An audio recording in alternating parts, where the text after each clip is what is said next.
Basura. Iyan ang tingin nyo sa amin na nagtatrabaho sa ilalim ng init ng araw. Habang humihigop kayo ng mamahaling alak, kami ay nilulunod nyo sa utang at kawalan ng pag-asa. Pero tandaan mo, Adrian Villaflor, ang pusong tinapak-tapakan mo ay siyang magsisilbing mitya ng iyong pagbagsak. Kaya mo bang tingnan ang aking mga mata kapag nalaman mong ang babaeng sumalba sa buhay mo ang siya palang wawasakin mo? Sino nga ba ang tunay na halimaw? Basura. Iyan ang tingin nyo sa amin na nagtatrabaho sa ilalim ng init ng araw. Habang humihigop kayo ng mamahaling alak, kami ay nilulunod nyo sa utang at kawalan ng pag-asa. Pero tandaan mo, Adrian Villaflor, ang pusong tinapak-tapakan mo ay siyang magsisilbing mitya ng iyong pagbagsak. Kaya mo bang tingnan ang aking mga mata kapag nalaman mong ang babaeng sumalba sa buhay mo ang siya palang wawasakin mo? Sino nga ba ang tunay na halimaw? Kabanata 1, ang hatol ng langit. Burahin niyo ang dumi na yan. Hindi ko kailangan ng palengke. Kailangan ko ng dambuhalang gusali na magbibigay sa akin ng bilyon. Ang mga taong iyan, parang mga langaw lang iyan na madaling itaboy gamit ang isang kumpas ng kamay ko. Gardo, siguruhin mong sa susunod na linggo, wala nang amoy isdang natitira sa lupang iyan. Ang boses na iyon, matalas at walang pakundangan, ay nanggagaling sa speaker ng mamahaling telepono sa loob ng opisina ni Gardo, ang tagapamahala ng palengke. Sa labas ng bintana, sa ilalim ng madilim na langit ng madaling araw, nakatayo si Marina. Ang kanyang mga kamay na magaspang at may bakas ng kaliskis ng isda ay mahigpit na nakakapit sa isang maliit at basang supot ng plastik. Sa loob niyon ay ang mga barya at iilang lukot na papel na pinaghirapan niya sa loob ng 15 oras na pagtitinda.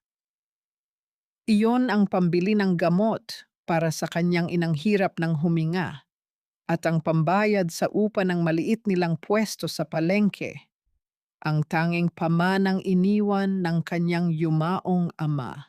Tila tumigil ang pag-ikot ng mundo para kay Marina. Ang bawat salita ng babaeng nasa telepono ay parang mga latay ng latigo na humahagupit sa kanyang hubad na pagkatao. Nararamdaman niya ang malamig na patak ng ulan na humahalo sa kanyang pawis, ngunit mas matindi ang lamig na nanunuot sa kanyang mga buto dahil sa narinig. Ang selyo ng kanilang kamatayan ay nilagdaan na ng isang taong hindi man lang nakatapak sa putikan ng kanilang palengke. Dahan-dahang napasandal si Marina sa pader na gawa sa lumang semento. Ang kanyang lalamunan ay tila tinakluban ng tuyong buhangin, mahapdi at mahirap lunukin. Hindi siya makasigaw. Ang sakit na nararamdaman niya ay hindi yung uri na idinadaan sa pag-iyak, kundi yung uri na dahan-dahang dumudurog sa iyong loob hanggang sa maging abo ang iyong pag-asa. Napatingin siya sa kanyang mga paa na suot ang lumang bota, nakalubog sa maruming tubig na may halong dugo ng isda at basura. Ito ang buhay niya. Ito ang dangal niya. At para sa mga taong nasa itaas, ang lahat ng ito ay basura lamang. Isang malakas na kalabog ang bumasag sa katahimikan ng madilim na eskinita sa gilid ng opisina. Nabalik ang ulirat ni Marina nang makita ang tatlong lalaki na may hawak na pamalo. Pinapalibutan ang isang lalaking nakasandal sa mga nakatambak na kahon ng isda. Ang lalaki ay duguan, ang kanyang suot na maruming jacket ay punit-punit na, ngunit ang kanyang mga matang tila may taglay na kakaibang kislap sa gitna ng dusa, ay nakatitig ng diretso sa mga sumasalakay sa kanya. Sabi ng huwag kang pakialamero rito. Akala mo ba hindi namin alam na nagmamasid ka sa mga transaksyon ni Boss Gardo? Bulyaw ng isang lalaki sabay sipa sa sikmura ng estranghero. Hindi nakapag-isip ng 2 beses si Marina. Ang galit na kanina lang ay nagpapakirot sa kanyang puso ay biglang nagliyab at naging lakas. Mabilis niyang binuksan ang kanyang kahon ng kagamitan at kinuha ang kanyang pinakamatalim na kutsilyo sa paglilinis ng isda. Sa bawat hakbang niya patungo sa gulo, tila nararamdaman niya ang tibok ng puso ng palengke na sumasabay sa kanyang galit. Bitawan niyo siya. Ang sigaw ni Marina ay hindi sigaw ng isang babaeng takot, kundi dagundong ng isang leon na handang itaya ang buhay para sa kanyang teritoryo. Huminto ang mga lalaki, nagulat sa presensya ng babaeng may hawak na patalim at may mga matang tila nanggagaling sa impyerno ang bagsik. Sa gitna ng kaguluhan, habang ang ulan ay patuloy na bumubuhos at tila gustong hugasan ang lahat ng dumi sa mundo, nagtagpo ang mga mata ni Marina at ng duguan na estranghero. Doon, sa pagitan ng amoy ng lansa at ng panganib, isang hindi maipaliwanag na koneksyon ang nabuo. Hindi alam ni Marina na ang lalaking iniligtas niya ay ang mismong tao na ang pangalan ay nakatatak sa utos na wumasak sa kanyang buhay. Bakit sa dami ng tao sa mundo, ang kaisa-isang kamay na humaplos sa iyong sugat ay siya ring kamay na may hawak ng kutsilyong sumaksak sa iyong likod? Hanggang kailan kayang tiisin ng isang pusong api ang pait ng katotohanan bago ito tuluyang maging bato? Hindi nagtagal at ang mga yabag ng paparating na ibang mga kargador ay narinig na sa dulo ng eskinita, sapat na upang mapilitan ang mga tauhan ni Gardo na magsiatras. Ang bawat hakbang ng kanilang paglayo ay nag-iwan ng isang uri ng katahimikang mas nakakabingi pa kaysa sa ingay ng pag-aaway kanina. Nanatiling nakatayo si Marina, ang kanyang dibdib ay mabilis na tumataas at bumababa, habang ang hawak niyang kutsilyo ay dahan-dahang ibinababa sa kanyang gilid. Doon lamang siya nakaramdam ng pangangatog ng tuhod, ngunit hindi siya pwedeng bumigay. May isang buhay na nakasalalay sa kanyang harapan. Kaya mo bang tumayo? Ang tanong ni Marina ay bahagyang nanginginig. Ang kanyang Taglish na pananalita ay hinaluan ng pag-aalala. Lumapit siya sa lalaki at inabot ang kanyang kamay na magaspang. Ang estranghero, na walang iba kundi si Adrian Villaflor, ay tumingala. Ang kanyang paningin ay bahagyang malabo dahil sa dugo at sakit. Ngunit malinaw sa kanya ang imahe ng babaeng tila isang anghel na nanggaling sa putikan. Sa kabila ng hapdi ng kanyang mga sugat, hindi niya magawang alisin ang tingin sa mga mata ni Marina, mga matang pagod ngunit puno ng hindi matatawarang katatagan. Tinanggap niya ang kamay nito at sa unang pagkakataon sa kanyang buhay, naramdaman ni Adrian ang init ng isang palad na hindi naghahanap ng kapalit, kundi nag-aalok ng kaligtasan. Inalalayan ni Marina ang lalaki sa paglalakad patungo sa kanilang maliit na barong-barong na nakatayo sa gilid ng estero. Ang bawat hakbang nila ay tila isang pagsubok. Ang bigat ng katawan ni Adrian ay sumasandal sa balikat ni Marina, isang bigat na hindi lamang pisikal, kundi tila pasandin ang lahat ng lihim na dala ng lalaki.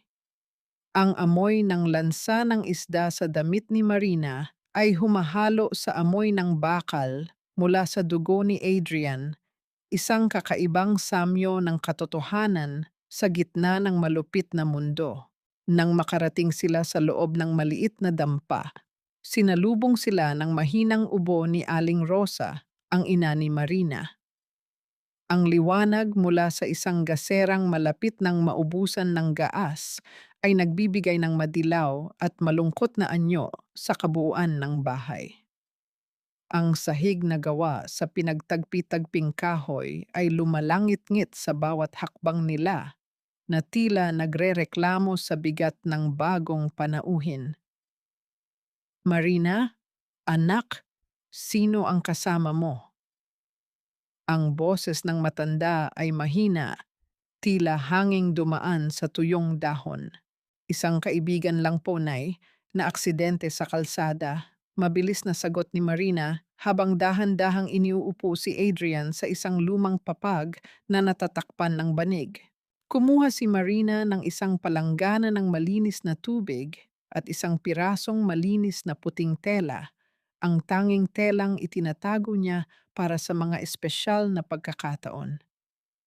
Sa bawat dampi ng basang tela sa mga sugat ni Adrian, nararamdaman ng lalaki ang isang uri ng pag-aalaga na kailanman ay hindi niya naranasan sa loob ng kanilang malapalasyong tahanan.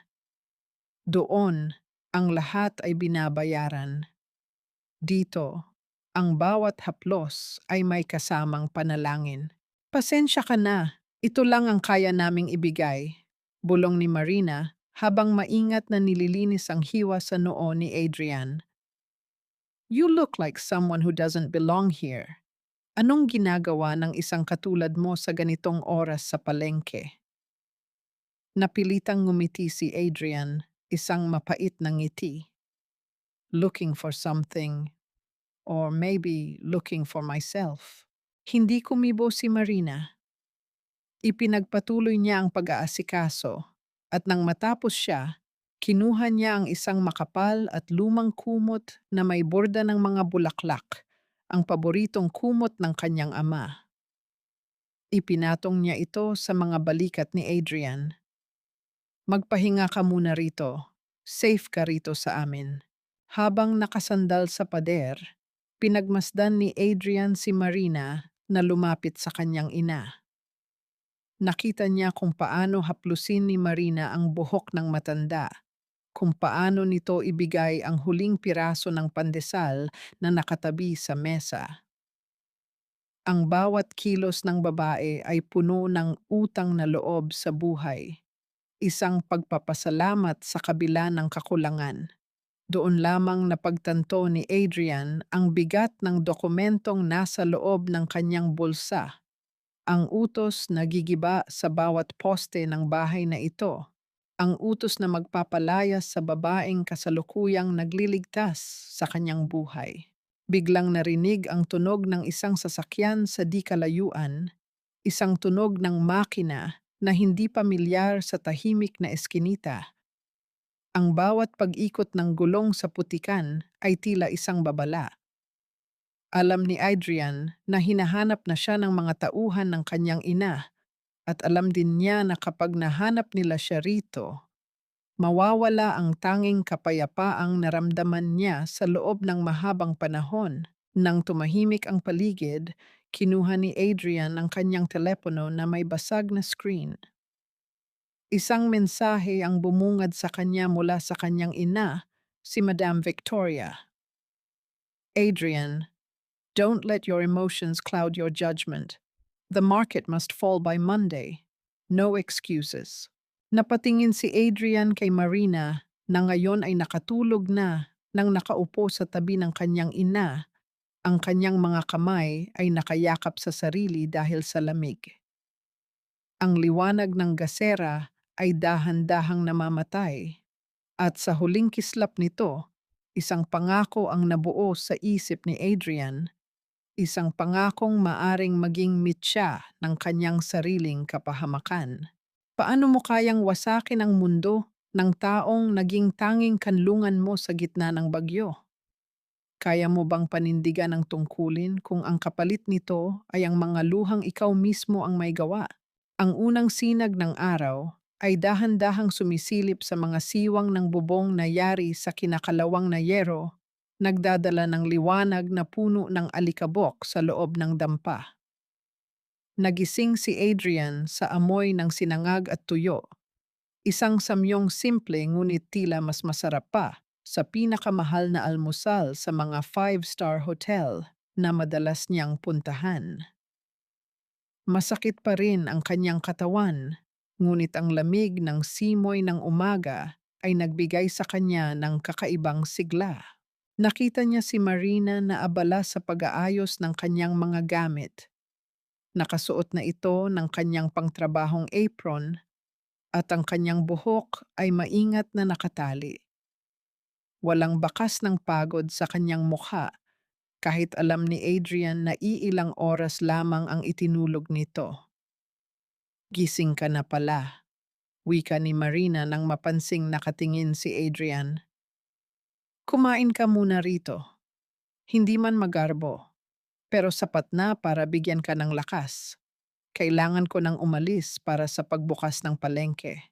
Sasama ako, mabilis na sagot ni Adrian na ikinagulat ni Marina. Ano, you need to rest. Tingnan mo nga ang mga pasa mo.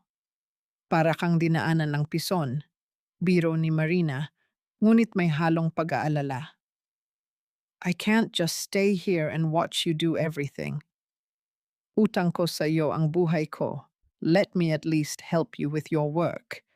Git ni Adrian habang dahan-dahang tumatayo. Sa huli, wala ring nagawa si Marina kundi ang pumayag. Pagdating nila sa palengke, ang ingay ng mga nagtatalo sa presyo at ang tunog ng mga batyang hinahila sa semento ay bumati sa kanila. Para kay Adrian, ito ay isang mundong magulo at marumi. Ngunit para sa mga tao rito, ito ang kanilang entablado ng buhay. Oh, heto! Hawakan mo ang kutsilyong ito, utos ni Marina habang iniaabot ang isang maliit na patalim. Huwag kang matakot sa isda, hindi kanyan kakagatin. Ang kailangan mo lang ay alisin ang mga kaliskis ng maingat pero mabilis. Doon nagsimula ang kalituhan ni Adrian. Ang CEO, na sanay humawak ng mga mamahaling ballpen at pumirma ng mga kontratang nagkakahalaga ng bilyon, ay tila isang batang paslit na hindi alam ang gagawin sa harap ng isang tumpok ng tilapia. Ang isda ay madulas. Tumatalsik ang mga kaliskis sa kanyang mukha at ilang beses na muntik ng mahiwa ang kanyang daliri. Napatawa ng malakas si Marina, isang tunog na tila musika sa pandinig ni Adrian. Ito ang unang pagkakataon na nakita niya ang tunay na saya sa mga mata ng babae. Hey naku Adrian, para kang nakikipag-away sa isda. Ganito kasi iyan, let me show you. Lumapit si Marina sa likuran ni Adrian. Dahan-dahang hinawakan ni Marina ang mga kamay ni Adrian upang gabayan ang bawat galaw ng kutsilyo. Sa sandaling iyon, tila huminto ang ingay ng palengke. Nararamdaman ni Adrian ang init ng katawan ni Marina sa kanyang likuran at ang bango ng sabon na humahalo sa amoy ng dagat. Ang bawat pag-agos ng kanilang mga kamay ay may kasamang kakaibang kuryente na nagpabilis sa tibok ng kanyang puso. Ito ang kilig na madalas niyang mabasa sa mga nobela, ngunit ngayon lang niya naramdaman ng ganito katindi. Diyan, dahan-dahan lang. See? Mas madali, di ba? Bulong ni Marina, ang kanyang hininga ay bahagyang dumarapi sa pisngi ni Adrian. Tumingala si Adrian at nagtagpo ang kanilang mga paningin. Ang distansya sa pagitan ng kanilang mga labi ay sapat na lamang para sa isang malalim na hininga. Ngunit bago pa man maging mas malalim ang sandaling iyon, isang magaspang na boses ang bumasag sa kanilang katahimikan. Aba, Marina, nagdala ka pa yata ng katulong para sa pagtitinda mo? Or baka naman bagong koleksyon mo iyan? Si Gardo iyon, ang tagapamahala ng palengke na may malaking tiyan at laging may hawak na toothpick sa bibig. Kasama niya ang 2 tauhang binalian ni Marina ng plano kagabi. Ang bawat hakbang ni Gardo sa putikan ay nagiiwan ng malalim na marka, tila isang babala ng kanyang kapangyarihan sa maliit na sulok na ito. Anong kailangan mo, Gardo? Malamig na tanong ni Marina habang tumatayo ng tuwid sa harap ng kanyang sapa. Yung buwan ng upa mo, tumaas na. At dahil may bisita ka, kailangan mo ring magbayad ng extra para sa proteksyon. Alam mo naman, delikado ang panahon ngayon, sabi ni Gardo habang tinititigan si Adrian ng may pangungutya. Nanlabo ang paningin ni Adrian sa galit. Ang kanyang mga kamao ay mahigpit na nagdaop sa ilalim ng mesa. Gusto niyang sumigaw. Gusto niyang ipakilala kung sino siya at ipasara ang buong pagkatao ni Gardo sa isang tawag lang. Ngunit naramdaman niya ang kamay ni Marina na humawak sa kanyang braso, tila nagmamakaawang huwag nang palakihin ang gulo. Wala kaming pera, Gardo. Alam mo kung gaano kahina ang benta ngayon, matapang na sagot ni Marina, ngunit bakas ang pait sa kanyang boses. Dahan-dahang lumapit si Gardo, inilapit ang kanyang mukha kay Marina at bumulong na sapat na upang marinig ni Adrian. Kung ayaw mong magbayad sa pera, alam mo naman kung ano ang kailangan mong ibigay para manatili ang pwesto mo rito. Isang gabi lang, Marina, at lahat ng utang mo buburahin ko. Sa sandaling iyon, tila may sumabog sa loob ni Adrian. Ang kanyang pagtitimpi ay tuluyang naglaho. Hindi na niya alintana kung mabubunyag ang kanyang pagkatao o kung mapapahamak siya. Ang tanging alam niya, walang sino man ang may karapatang bastusin ang babaeng nagbigay sa kanya ng panibagong buhay.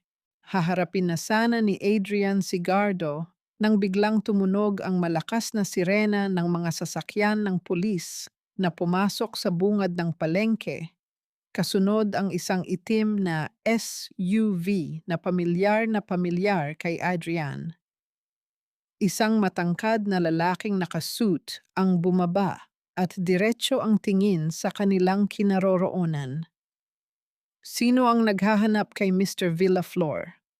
Ang tanong ng lalaki na nagpatahimik sa buong paligid. Napatingin si Marina kay Adrian. Ang kanyang mga mata ay puno ng pagkalito at takot. Ang kutsilyong hawak ni Adrian ay dahan-dahang nalaglag sa sahig. Lumikha ng tunog na tila hudyat ng pagtatapos ng kanilang maikling paraiso. Sino nga ba ang tunay na kakampi sa gitna ng digmaan ng yaman at hirap? Kaya mo bang patawarin ang isang lihim na binuo sa gitna ng katapatan? Ang katahimikan sa palengke ay tila isang mabigat na kumot na bumalot sa lahat. Ang tanging naririnig ay ang mahinang pag-ugong ng makina ng itim na sasakyan at ang mabilis na tibok ng puso ni Marina. Ang pangalang Villaflor ay umaling-aungaw sa kanyang pandinig gaya ng isang sumpa. Iyon ang pangalan ng kumpanyang kukuha ng kanilang kabuhayan, ang pangalang simbolo ng lahat ng luhang pumatak sa semento ng palengke. Dahan-dahang binaling ni Marina ang kanyang paningin kay Adrian. Ang lalaking kanina lang ay kasama niyang tumatawa habang naglilinis ng isda. Ang lalaking pinatulog niya sa kanilang tahanan ay ngayon ay tila isang estranghero na may suot na maskara. Adrian, what did he say? Villaflor? Ang boses ni Marina ay halos pabulong, puno ng pagduda na nagsisimulang bumitak sa kanyang tiwala. Mabilis na gumana ang isip ni Adrian. Hindi pa ito ang tamang panahon. Kung malalaman ni Marina ang buong katotohanan ngayon, hindi lamang ang misyon niya ang mawawasak, kundi pati na rin ang pagkakataong mailigtas ang palengke mula sa loob. Higit sa lahat, natatakot siyang makita ang pagkamuhi sa mga mata ng babaeng nagbigay sa kanya ng panibagong pag-asa. Wait, let me explain. Mabilis na sabi ni Adrian habang humahakbang palapit sa lalaking nakasuit na si Marcos, ang kanyang pinagkakatiwalaang sekretarya. Sa isang mabilis at palihim na senyas, ipinarating ni Adrian kay Marcus na huwag ituloy ang sasabihin. Sir, ang mga dokumento po na kinuha niyo mula sa opisina, hindi natapos ni Marcus ang sasabihin nang biglang sumingit si Adrian. Ilang beses ko bang sasabihin sa inyo? Hindi niyo ako mapapabalik sa kumpanyang iyan.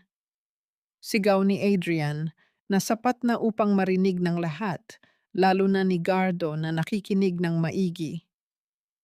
Hiniwalayan ko na ang trabaho ko bilang driver sa Villa Flor dahil sa kabulukan nyo. Umalis na kayo. Nagulat si Marcus, ngunit dahil sa tagal ng pagsasama nila ni Adrian, nakuha niya agad ang laro. Yumuko siya ng bahagya at bumalik sa sasakyan. Ang itim na SUV ay dahan-dahang umalis. Iniwan ang isang usok na tila nagpapadilim pa lalo sa sitwasyon. Humarap si Adrian kay Marina, ang kanyang mga mata ay puno ng pagsusumamo. Marina, please, I was their driver. I saw how they planned to destroy this place. I ran away because I couldn't take it anymore. I'm sorry if I didn't tell you sooner. Natatakot lang ako na baka itaboy mo ako kapag nalaman mong galing ako sa kanila. Tiningnan siya ni Marina ng matagal. Gusto niyang maniwala. Gusto niyang isipin na ang lalaking ito ay biktima rin ng sistemang pilit na dumudurog sa kanila. You're just a driver? Pero bakit tila takot sila sa iyo? Dahil may hawak akong ebidensya ng mga iligal na transaksyon nila rito sa palengke. Iyan ang dahilan kung bakit nila ako pinapabugbog kagabi. Pagsisinungaling ni Adrian, isang kasinungalingang kailangan niyang gawin para sa mas malalim na layunin. Dahan-dahang lumambot ang ekspresyon ni Marina, ngunit ang tinik sa kanyang puso ay nanatili. Umuwi na tayo. Marami pa tayong dapat pag-usapan. Nang makabalik sila sa barong-barong, ang kapaligiran ay balot ng tensyon. Habang nagluluto si Marina ng hapunan, nakita ni Adrian ang panginginig ng kanyang mga kamay. Lumapit si Adrian at dahan-dahang hinawakan ang balikat ni Marina, ngunit bahagyang umiwas ang babae. Ang bawat galaw ni Marina ay tila nagsasabing may pader na muling naitayo sa pagitan nila. Nang gabing iyon, habang mahimbing na ang tulog ni Aling Rosa, hindi dalawin ng antok si Marina. Ang kanyang gunita ay bumabalik sa bawat salitang narinig niya sa opisina ni Gardo. May isang bagay na hindi nagtutugma. Tumayo siya at dahan-dahang lumapit sa lumang jacket ni Adrian na nakasabit sa dingding. May kung anong nag-udyok sa kanya na kapkapin ang bulsa nito. Doon, sa ilalim ng mga himulmol ng tela, naramdaman niya ang isang matigas at malamig na bagay. Inilabas niya ito, isang relo. Isang gintong relo na may nakaukit na logo sa likod. Ang corona ng Villa Flor at ang mga titik na AVF. Nalaglag ang puso ni Marina. Hindi ito relo ng isang driver. Ang ningning nito sa gitna ng dilim ay tila isang nanunuyang tawa sa kanyang pagiging tanga. Sa ilalim din ng relo ay may isang maliit na calling card na nakasulat. Adrian Villaflor, Chief Executive Officer. Nabitawan ni Marina ang relo. Lumikha ito ng isang mahinang tunog sa sahig na gawa sa kawayan. Ngunit para kay Marina, ito ay kasing lakas ng isang pagsabog. Napalingon siya sa papag kung saan natutulog si Adrian. Ang lalaking pinagkatiwalaan niya, ang lalaking hinayaan niyang makapasok sa pinakamahalagang bahagi ng kanyang buhay, ay ang mismong halimaw na nag-utos na wasakin ang kanilang pangarap. Dahan-dahang kinuha ni Marina ang kanyang kutsilyo sa tabi ng unan. Ang talim nito ay kumikislap sa ilalim ng liwanag ng buwan. Ang kanyang mga mata ay puno ng luha, ngunit ang kanyang kamay ay hindi nanginginig. Sa sandaling iyon, ang pag-ibig na nagsisimula pa lamang sumibol ay tila nabulok na bago pa man mamukadkad. Paano mo haharapin ang katotohanan kung ang bawat yakap ay isang panlilinlang lamang? Kaya mo bang itarak ang talim ng hustisya sa taong minahal mo na sa loob ng maikling panahon? Ang talim ng kutsilyo ay nanginginig sa ilalim ng malamlam na liwanag ng buwan, tila sumasabay sa bawat paghikbi ng pusong unti-unting namamatay sa loob ng dibdib ni Marina. Tinitigan niya ang natutulog na mukha ni Adrian, ang mukhang tila inosente, ang mukhang pinagkatiwalaan niya ng kanyang mga pangarap. Sa bawat mahinahong paghinga ng lalaki, nararamdaman ni Marina ang hapti ng bawat kasinungalingang ipinadama nito sa kanya. Dahan-dahang ibinaba ni Marina ang kutsilyo, hindi dahil sa natatakot siya, kundi dahil napagtanto niyang ang pagkitil sa buhay nito ay hindi sapat na pambayad sa dangal na kinuha nito sa kanya. Ibinalik niya ang gintong relo at ang calling card sa bulsa ng jacket ni Adrian. Ang kanyang mga kilos ay kasing lamig ng simoy ng hangin sa estero.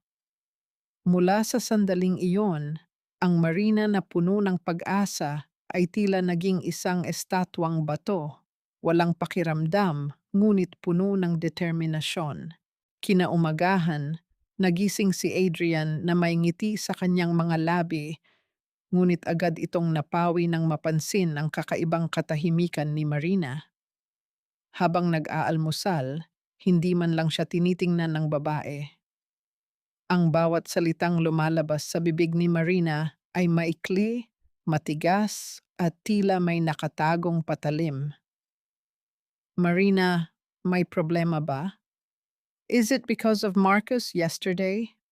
Tanong ni Adrian habang sinusubukang hawakan ang kamay ng babae. Mabilis na iniwas ni Marina ang kanyang kamay. Wala tayong problema, Adrian. Ang problema ay ang mundong ginagalawan natin. Maghanda ka na. Kailangan nating pumunta sa pantalan.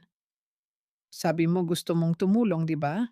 Naglakad sila patungo sa lumang pantalan kung saan ang mga bangka ay dahan-dahang sumasabay sa indayog ng alon. Sa kabila ng tensyon, pinilit ni Adrian na maging malapit kay Marina. Para sa kanya, ang bawat sandaling kasama ang babae ay isang pagkakataong itama ang lahat bago siya tuluyang bumalik sa kanyang marangyang kulungan. Alam mo, Marina, nung nakita kita sa gitna ng ulan habang hawak mo ang kutsilyo para iligtas ako, doon ko nalaman na may mga tao pa palang handang ibigay ang lahat para sa isang estranghero. Simula ni Adrian habang nakatingin sa malayo. I want to protect that. I want to protect you. Kahit anong mangyari, maniwala ka, hinding-hindi kita sasaktan.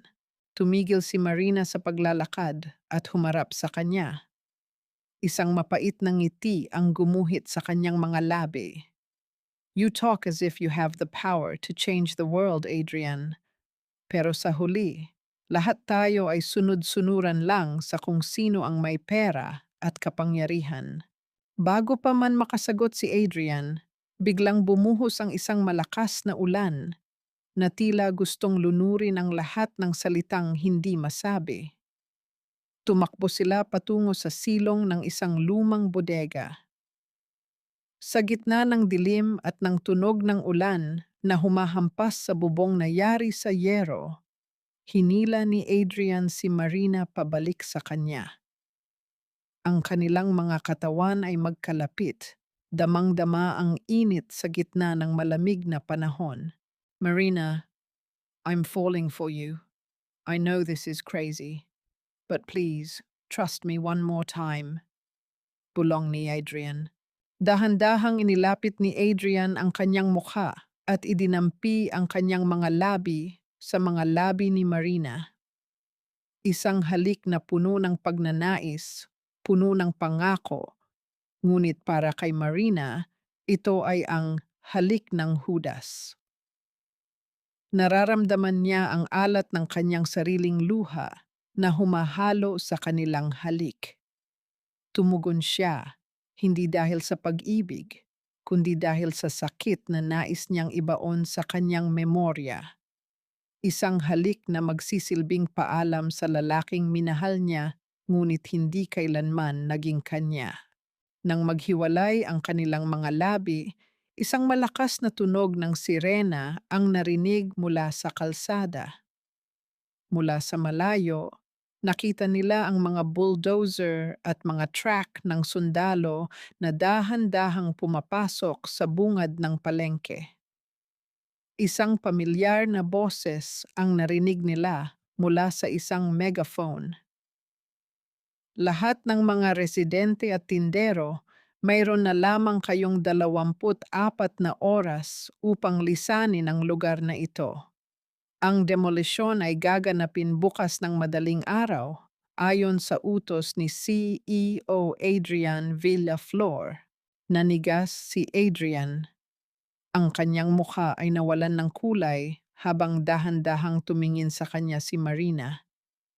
Ang mga mata ni Marina ay hindi na puno ng luha, kundi puno ng isang uri ng galit na kailanman ay hindi pa nakikita ni Adrian. Sino nga ba ang dapat kong pagkatiwalaan, Adrian? Ang lalaking humahalik sa akin ngayon o ang lalaking nag-utos na gibain ang buhay ko bukas? Ang tanong ni Marina na tila isang hatol ng kamatayan. Hindi nakasagot si Adrian. Sa sandaling iyon, ang langit ay tila bumukas at ang ulan ay naging mas malakas. Tila gustong itago ang bawat lihim na nabunyag sa ilalim ng madilim na bodega. Kaya mo bang yakapin ang taong alam mong siyang kukuha ng lahat sa iyo? Hanggang kailan mananatiling matatag ang isang puso bago ito tuluyang sumabog sa galit? Huwag mong itulad ang amoy ng iyong basurang buhay sa kislap ng aking mga brilyante hija. Ang mga katulad nyo ay parang mga damo sa gilid ng kalsada. Pwedeng tapakan, pwedeng bunutin, at mas mainam kung susunugin para hindi na makasagabal sa aming pagdaan. Ang boses ni Madam Victoria ay parang kaskas ng matalas na kuko sa isang salamin, malamig at walang pakundangan. Nakatayo siya sa gitna ng putikan ng palengke. Suot ang isang puting-puting traje de mestiza na tila isang sampal sa madilim at maruming paligid. Ang bawat hakbang ng kanyang mamahaling sapatos ay may kasunod na tauhang naglalatag ng plastik na sapin sa lupa upang hindi marumihan ang kanyang mga paa. Nakatayo si Marina sa kanyang harapan, ang kanyang mga kamay ay mahigpit na nakakuyom sa kanyang gilid. Ang ulan ay tumigil na, ngunit ang lamig na iniwan nito ay nanunuot sa kanyang basang damit. Tumingin si Marina sa likuran ni Madam Victoria, kung saan dahan-dahang bumukas ang pinto ng isang itim na Mercedes-Benz. Mula roon ay lumabas si Adrian. Hindi na siya ang lalaking sugatan na inalagaan ni Marina sa kanyang dampa. Wala na ang maruming jacket at ang mga matang puno ng pagsusumamo. Ngayon, suot ni Adrian ang isang mamahaling suit na kulay asul. Ang kanyang buhok ay maayos na nakasuklay at ang kanyang mukha ay tila isang pader ng yelo. Walang ekspresyon, walang emosyon. Adrian, ang pagbigkas ni Marina sa pangalan nito ay tila isang dasal na hindi dininig ng langit. Don't call my son by his first name as if you are equals. Ang bulyaw ni Madam Victoria sabay kumpas ng kanyang kamay na puno ng mamahaling alahas. He is CEO Adrian Villaflor. At ikaw? Ikaw lang ang babaeng nanamantala sa pagkakataon nang makita mo siyang sugatan. How much did you spend on his care, huh? 1,000? 2,000? Heto, kunin mo ang 50,000 ito at lumayas ka sa harap namin. Kinuha ni Madam Victoria ang isang bungkos ng pera mula sa kanyang bag at isinaboy ito sa harap ni Marina. Ang mga papel na pera ay dahan-dahang nalaglag sa putikan, nababasa at nadudumihan, gaya ng pagtrato nila sa dangal ni Marina.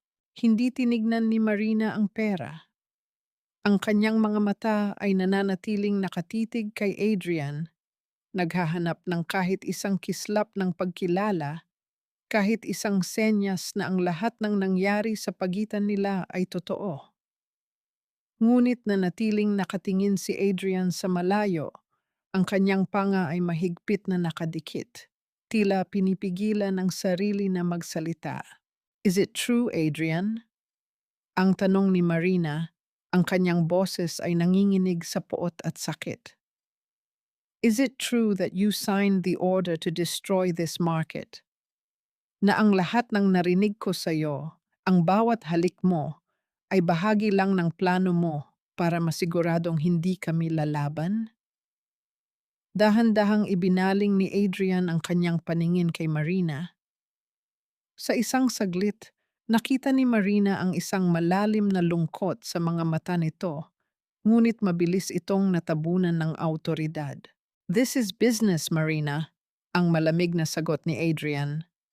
Ang bawat salita ay tila isang bala na tumatagos sa puso ng babae. The market is a liability to the city's progress. I did what I had to do as the CEO of Villaflor Group. Isang malakas na sampal ang dumapo sa pisngi ni Adrian, sapat na upang mapalingon ang kanyang ulo sa gilid.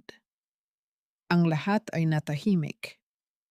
Maging ang mga bulldozer na nag-uumpisa ng mag-ingay sa paligid ay tila tumigil sa paghinga.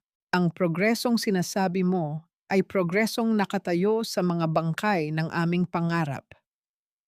Sigaw ni Marina, ang kanyang mga luha ay sa wakas ay bumuhos na. You are not a driver, you are a murderer of hope. Sumpain ko ang araw na iniligtas ko ang buhay mo. Humalakhak ng mapait si Madam Victoria. Guard, ilayo ang babaeng iyan sa anak ko. At simulan na ang pagbuwag sa sapa niya. I want to see her world crumble before the sun sets. Hinila ng mga gwardya si Marina palayo habang ang malalaking bakal na braso ng bulldozer ay dahan-dahang tumataas patungo sa sapa ng isda ni Marina. Ang tunog ng nababasag na kahoy at nayuyuping yero ay umalingaw-ngaw sa buong palengke, tila isang koro ng kamatayan para sa kanilang kabuhayan. Pumasok na si Adrian sa loob ng sasakyan, hindi nililingon ang pagkawasak sa kanyang likuran. Habang umaandar ang sasakyan palayo, nakita ni Marina ang anino ni Adrian sa bintana, nakasandal at nakapikit. Tila gustong takasan ang katotohanang siya ang naging mitya ng pagkawasak ng kaisa-isang taong nagmahal sa kanya nang walang pasubali. Naiwan si Marina sa gitna ng mga guho, nakaluhod sa putikan habang ang kanyang mga kamay ay dahan-dahang kinukuha ang maruming pera na isinaboy ni Victoria. Hindi para gamitin, kundi para magsilbing paalala ng bawat patak ng dugo at pawis na rinirespeto ng mundong mapang-api. Hanggang saan kayang tiisin ng isang tao ang paulit-ulit na pagdurog sa kanyang pagkatao. At sa gitna ng ganap na kadiliman, mayroon pa bang liwanag na matitira para sa isang pusong wala nang mahinga ng tulong? Ang pinakamasakit na sugat ay hindi nanggaling sa talim ng kutsilyo, kundi sa mga labing nangakong hinding-hindi ka iiwan. Ngunit pagtalikod mo ay siyang humukay ng iyong libingan. Nakatayo si Marina sa gitna ng kalsada, habang ang abo at alikabok mula sa ginibang palengke ay dahan-dahang humahantong sa kanyang buhok at balat.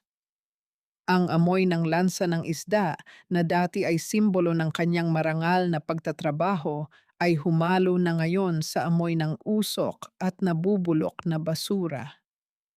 Hawak-hawak pa rin niya ang mga basang pera na isinaboy ni Madam Victoria sa putikan.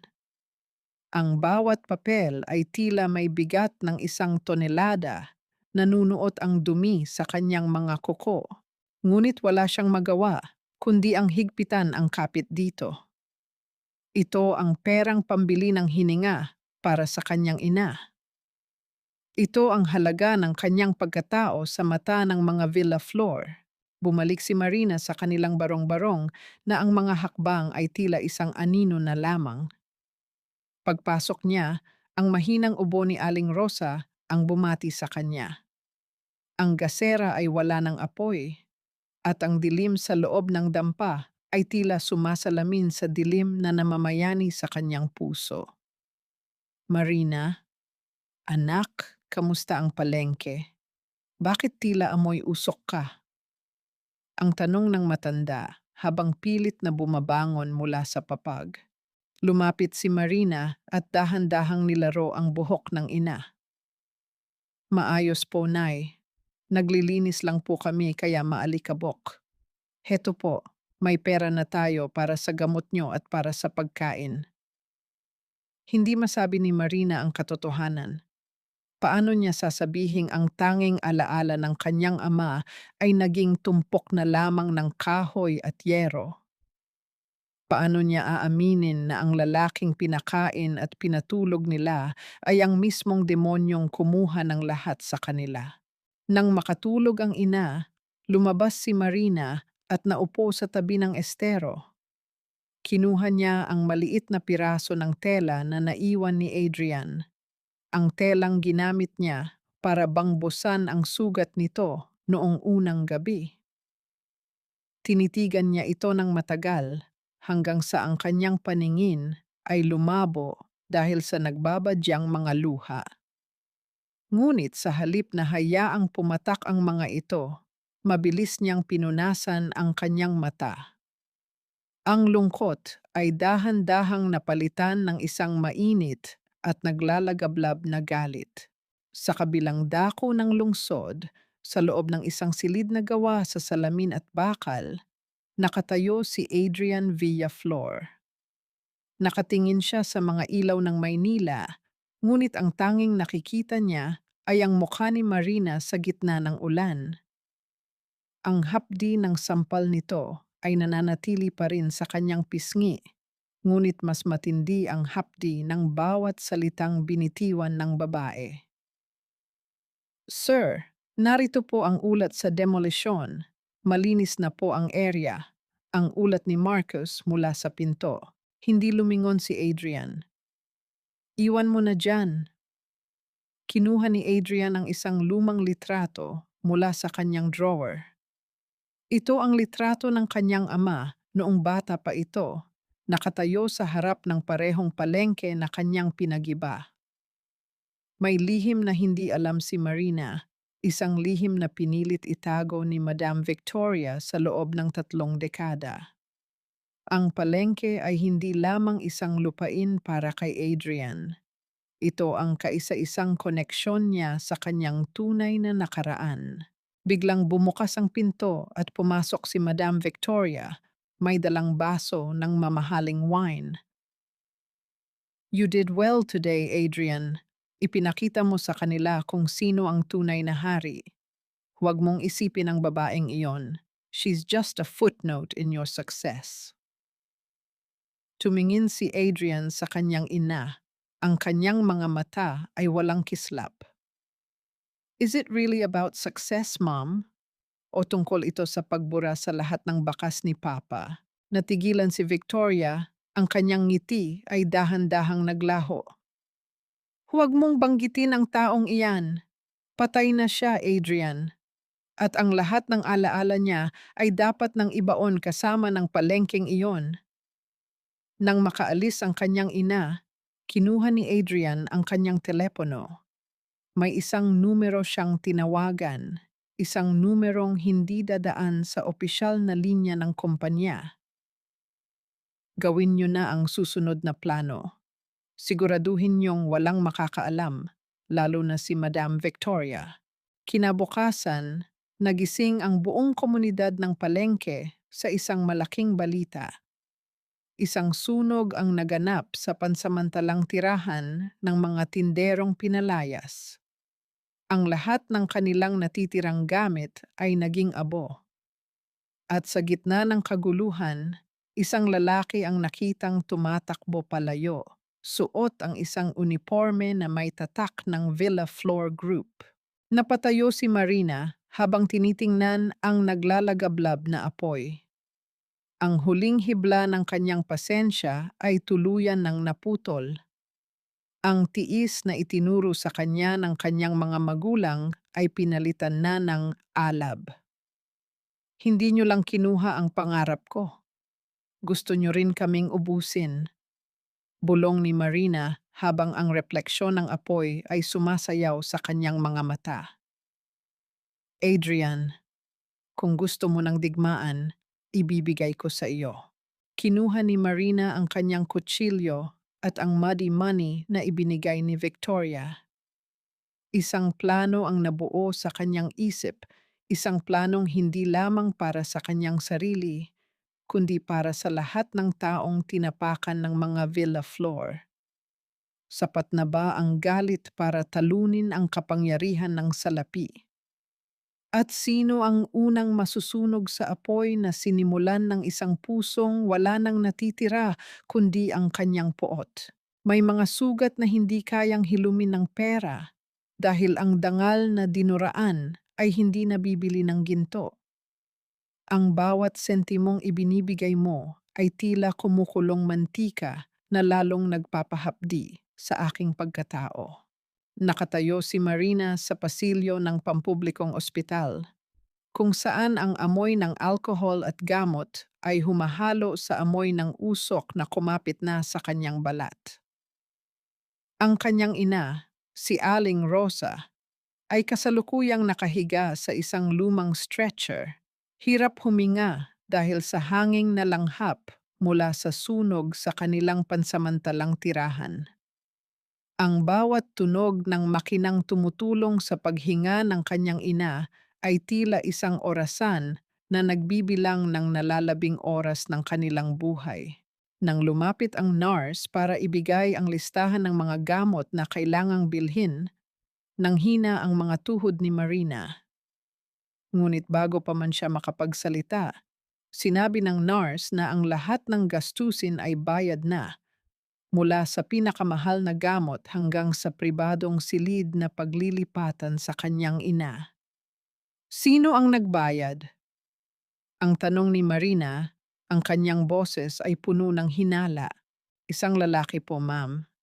Hindi po nagbigay ng pangalan. Pero iniwan po niya ito. Sagot ng nurse sabay abot ng isang maliit na puting panyo. Nang makita ni Marina ang borda sa kanto ng panyo, isang maliit na inisyal na A, ay tila nagliyab muli ang kanyang dugo. Hindi siya nagpasalamat. Sa halip, lumabas siya ng ospital at doon, sa ilalim ng madilim na parking lot, nakita niya ang pamilyar na anino sa loob ng isang sasakyan. Dahan-dahang bumukas ang pinto at lumabas si Adrian. Wala sa kanya ang karangyaan ng isang CEO. Kusot ang kanyang barong, magulo ang buhok, at ang kanyang mga mata ay tila lubog sa puyat at pagsisisi. I didn't do it, Marina. Ang unang binitawang salita ni Adrian, ang kanyang boses ay gumaralgal. Ang sunog, hindi ko utos iyon. Naniniwala man ka o hindi, sinubukan kong pigilan ang mga tauhan ni Mama, pero huli na ako. Stop it, Adrian! Stop your lies! Ang sigaw ni Marina, ang kanyang boses ay umalingaw-ngaw sa katahimikan ng gabi. You think your money can wash away the blood on your hands. You think because you paid the hospital bill, mapapatawad na kita. My mother almost died because of your family's greed. Lumapit si Adrian, Ngunit bawat hakbang niya ay sinusuklian ni Marina ng isang hakbang pabalik. Tila ba ang presensya ng lalaki ay isang lason na ayaw niyang malanghap. Marina, please, give me a chance to fix this. Hindi ako ang kalaban mo. Pagsusumamo ni Adrian, you are the CEO. Your name is on every document that destroyed our lives. Ani Marina habang ipinapakita ang kanyang mga kamay na may mga paso at dumi. Tingnan mo ito. Ito ang progresong sinasabi nyo. Habang natutulog kayo sa malambot na kama, kami ay naglalakad sa apoy. Sa isang iglap, isang bagay ang hindi inaasahan ni Marina. Ang makapangyarihang Adrian Villaflor, ang lalaking kinatatakutan ng mga negosyante, ay dahan-dahang lumuhod sa semento sa harap ni Marina. Ang tunog ng kanyang mga tuhod na tumama sa matigas na sahig ay tila isang malakas na kalabog sa pandinig ng babae. Nakaluhod si Adrian, nakayuko ang ulo, ang kanyang mga kamay ay nakalagay sa kanyang hita. Kahit anong parusa, tatanggapin ko. Kahit duraan mo ako, hindi ako lalaban. Pero pakiusap, hayaan mong tulungan ko ang nanay mo. Huwag mong ipagkait sa kanya ang pagkakataong gumaling dahil lang sa galit mo sa akin. Natigilan si Marina. Ang makita ang isang villa floor na nagpapakumbaba sa putikan ay dapat sanang magbigay sa kanya ng kasiyahan, ngunit ang tanging nararamdaman niya ay isang malalim at masakit na kirot sa kanyang dibdib. Ang pagluhod ni Adrian ay hindi nagpabura sa galit, ngunit lalo itong nagpalito sa kanyang nararamdaman. Ang pagluhod mo ay hindi sapat na pambayad sa lahat ng nawala sa amin. Malamig na wika ni Marina, bagamat may bahid ng panginginig ang kanyang boses. Tumayo ka riyan. Hindi mo ako makukuha sa drama mo. Tumayo si Adrian, ang kanyang mga mata ay puno ng pait. I know. Pero hindi ako hihinto hanggat hindi ko na ibabalik ang lahat ng kinuha sa inyo. Kahit itakwil pa ako ng sarili kong ina. Bago pa man makasagot si Marina, isang itim na sasakyan ang mabilis na huminto sa harap nila. Bumaba ang mga gwardiya ni Madame Victoria at mabilis na pinalibutan si Adrian. Mula sa loob ng sasakyan, ang malamig na tinig ng kanyang ina ay narinig. Adrian, get in the car. Now. Huwag mong ipahiya ang ating pangalan sa harap ng basurang iyan. Tumingin si Adrian kay Marina sa huling pagkakataon, isang tinging puno ng pangako at sakit, bago siya sa pilitang isinakay ng mga gwardya. Naiwan si Marina na mag-isa sa dilim, ang kanyang mga kamay ay nakakuyom hanggang sa bumaon ang kanyang mga kuko sa kanyang palad. Hindi niya alam na sa loob ng bulsa ng kanyang apron, may iniwang maliit na recorder si Adrian, isang recorder na naglalaman ng usapan nina Madame Victoria at Gardo tungkol sa tunay na dahilan ng sunog. Sino ang tunay na naglalaro sa kapalaran ng mga mahihirap? At sapat ba ang pagluhod ng isang makapangyarihan upang mabuksan ang pinto ng kapatawaran sa isang pusong sarado na sa sakit? Hindi aksidente ang apoy, Gardo. Ituring mo itong babala sa sino mang susubok na humarang sa aking mga plano. Ang mga langaw na iyan sa palengke, kailangang malusaw bago sila maging isang ganap na peste. Ang boses ni Madame Victoria na lumalabas mula sa maliit na recorder na iniwan ni Adrian ay tila isang kumpas ng kamatayan sa gitna ng katahimikan ng gabi. Nakaupo si Marina sa isang sulok ng pampublikong ospital. Ang kanyang likod ay nakasandal sa malamig na pader habang ang recorder ay nanginginig sa kanyang palad. Bawat salita ng matandang Villaflor ay tila isang patak ng asidong tumatagos sa kanyang pandinig Nagnanaknak sa mga sugat na hindi pa man lang naghihilom. Napatingin si Marina sa kanyang ina na mahimbing na natutulog sa loob ng silid. Ang bawat mahina at hirap na paghinga ni Aling Rosa ay isang sumbat sa kanyang konsensya. Kung hindi niya iniligtas si Adrian, kung hindi niya pinatuloy ang kapahamakan sa kanilang bahay, marahil ay hindi sila naging target ng ganitong kalupitan. Ngunit kasabay ng sakit ay ang isang matalim na pagkaunawa. Totoo ang sinabi ni Adrian. Hindi siya ang may gawa ng sunog. Ngunit sapat na ba iyon para mapawi ang lahat ng kasalanan ng kanyang pamilya? Lumabas si Marina ng ospital bit-bit, ang isang bagong uri ng lakas. Hindi na ito ang galit na basta-basta sumasabog, kundi isang malamig at kalkuladong determinasyon. Nagtungo siya sa pansamantalang evacuation center kung saan ang mga kasamahan niya sa palengke ay nagkukumpulan sa ilalim ng mga trapal at tagpi-tagping karton. Wala na tayong pag-asa, Marina. Ang bungad ni Mang Tano, ang pinakamatandang kargador sa palengke, habang nakatitig sa kanyang mga kamay na puno ng uling. Sinunog na nila ang ating mga gamit, kinuha na nila ang ating pwesto. Ano pa ang ilalaban natin sa mga higanteng tulad nila? Tumingin si Marina sa paligid. Nakita niya ang mga nanay na tinitipid ang gatas para sa kanilang mga sanggol, ang mga tatay na nakayuko at nawalan na ng dangal. Ang bawat mukha ay isang salamin ng kawalan ng pag-asa na tila mas nakamamatay kaysa sa mismong apoy. Mayroon tayong ebidensya, ang deklara ni Marina.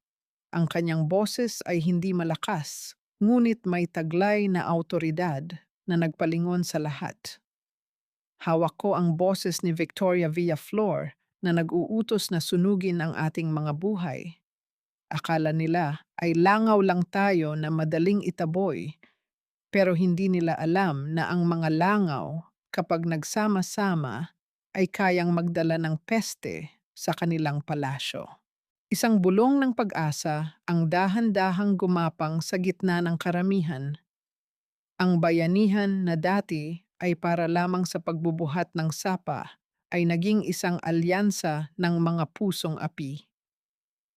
Sinimulan nilang paghati-hatian ang kakaunting pagkain na natitira. Isang kaldero ng kanin na pinagsaluhan ng 10 pamilya, isang bote ng tubig na bawat patak ay pinahahalagahan. Ang bawat subo ay tila isang panata ng pagkakaisa. Sa gitna ng kanilang pag-uusap, isang bata ang lumapit kay Marina at nag-abot ng isang lukot na papel. Sabi po nung lalaking nakatago sa dilim, ibigay ko raw po ito sa inyo. Binuksan ni Marina ang papel. Walang pangalan, ngunit ang sulat kamay ay pamilyar. Isang listahan ito ng mga lihim na bank account at mga pangalan ng mga opisyal na tumatanggap ng suhol mula kay Gardo at sa Villa Flor Group. Sa dulo ng papel ay may nakasulat na maikling mensahe. Gamitin niyo ito para mabawi ang inyong dangal. I am fighting my own war here, but my heart stays in the market with you. Naramdaman ni Marina ang pag-init ng kanyang mga mata. Si Adrian, kahit nakakulong sa sarili niyang mundo, gumagawa pa rin ito ng paraan. Ngunit bago pa man niya matapos basahin ang sulat, ang katahimikan ng gabi ay bumasag sa dumagundong na ugong ng makinaryang bakal. Mula sa dilim, lumitaw ang mga dambuhalang ilaw ng mga truck at bulldozer. Hindi pa bukas ang nakatakdang demolisyon ng kanilang pansamantalang tirahan, ngunit tila wala nang sinusunod na batas ang mga Villaflor. Ang bawat pag-ikot ng gulong sa putikan ay tila isang banta ng pagdurog sa mga natitirang pangarap ng mga tinderong walang matuluyan. Tumayo si Marina sa harap ng lahat. Hawak ang recorder sa isang kamay at ang listahan sa kabila. Ang kanyang puso ay tumitibok ng mabilis, ngunit ang kanyang mga paa ay tila nakabaon na sa lupang kanyang sinilangan. Hindi tayo aalis, ang sigaw ni Marina na sinalubong ng nakakasilaw na ilaw ng bulldozer. Kung gusto nyo kaming patayin, gawin nyo rito sa harap ng lahat. Hindi na kami tatakbo. Sapat na ba ang katotohanan para pigilan ang dambuhalang bakal na handang pumatay? Hanggang kailan kayang manindigan ng isang babaeng ang tanging sandata ay ang kanyang boses sa gitna ng mundong bingi sa katarungan? Sagasaan niyo sila, walang ititira. Ang lupang ito ay pag-aari ng Villa Flor at ang sinumang humarang ay ituturing na basura na dapat walisin ng bakal. Ang boses ni Gardo ay umalingaw-ngaw mula sa megaphone, puno ng pagkabato at walang halong awa habang ang dambuhalang bulldozer ay dahan-dahang gumagalaw patungo sa hilera ng mga tinderong nagkakapit-bisig. Nakatayo si Marina sa gitna. Ang kanyang mga paa ay nakabaon sa malambot na putikan, ngunit ang kanyang tindig ay tila isang matatag na tore na hindi kayang tibagin ng anumang hangin. Ramdam niya ang panginginig ng mga kamay ni Mang Tano sa kanyang kaliwa at ang takot sa bawat hininga ng mga kasamahan sa kanyang kanan. Ang nakakasilaw na ilaw ng bulldozer ay tila isang mapanghusgang mata na nakatitig sa kanila, handang lamunin ang bawat buhay na naroroon. Sa likod ni Marina, ang mga bata at matatanda ay nakakumpol. Ang kanilang mga luha ay tahimik na dumadaloy sa mga pisnging puno ng dumi at uling. Ngunit sa gitna ng dagundong ng makina, isang mabilis na paghinto ng sasakyan ang narinig mula sa gilid ng kalsada. Isang lalaki ang mabilis na tumakbo, sumusuot sa pagitan ng mga track at hindi alintana ang panganib. Si Adrian iyon. Ang kanyang puting polo ay punit-punit. Ang kanyang mga kamay ay may mga galos mula sa pagtakas sa mga guwardiya ng kanyang ina. At ang kanyang mga mata ay puno ng isang uri ng determinasyon na mas maliwanag pa sa mga ilaw ng makinarya. Huminto kayo, itigil niyo ang makinang iyan. Ang sigaw ni Adrian ay bumasag sa ingay, sapat na upang mapatigil ng sandali ang driver ng bulldozer. Ngunit bago pa man makakilos ang sinuman, mabilis na tumakbo si Adrian at tumayo sa mismong harapan ni Marina, sinalubong ang dambuhalang bakal na braso ng bulldozer na dahan-dahang bumababa. Hindi inaasahan ni Marina ang sumunod na nangyari. Imbes na itigil ni Gardo ang utos, isang masamang ngiti ang gumuhit sa kanyang mukha. Tuloy ang trabaho. Ipakita niyo sa kanila na walang sinasanto ang Villa Flor. Siyambamimim jinim. Yang bulldozer ay muling umugong. Ang bakal na bahagi nito ay tumama sa balikat ni Adrian habang sinusubukan nitong itulak ang barikada. Isang mahinang tunog ng pagkabali ng buto ang tila narinig sa katahimikan, kasunod ng pagbagsak ni Adrian sa putikan, habang pilit pa rin niyang ginagamit ang kanyang katawan upang maging panangga para kay Marina. Adrian! Ang sigaw ni Marina ay puno ng pasakit, isang tinig na nagmula sa kailaliman ng kanyang kaluluwa. Mabilis siyang lumuhod sa putikan at sinalo ang duguang ulo ni Adrian. Ang init ng dugo nito ay humahalo sa lamig ng ulan na muling pumatak. Tila nakikiramay sa bawat patak ng luhang dumadaloy sa pisngi ni Marina. Dahan-dahang imulat ni Adrian ang kanyang mga mata, isang pilit na ngiti ang sumilay sa kanyang mga labi sa gitna ng hapdi. Sabi ko sa iyo, hinding-hindi kita hahayaang masaktan. My life for yours, Marina. Iyan ang tanging paraan para mahugasan ko ang mga kasalanan ng pangalan ko. Sa sandaling iyon, ang itim na sasakyan ni Madam Victoria ay huminto sa tapat nila. Bumaba ang matanda. Ang kanyang mukha ay nawalan ng kulay nang makita ang kanyang kaisa-isang anak na nakahiga sa putikan, duguang yakap-yakap ng babaeng tinawag niyang basura. Ang bawat hakbang ni Victoria patungo sa kanila ay tila isang pagbagsak ng kanyang sariling imperyo.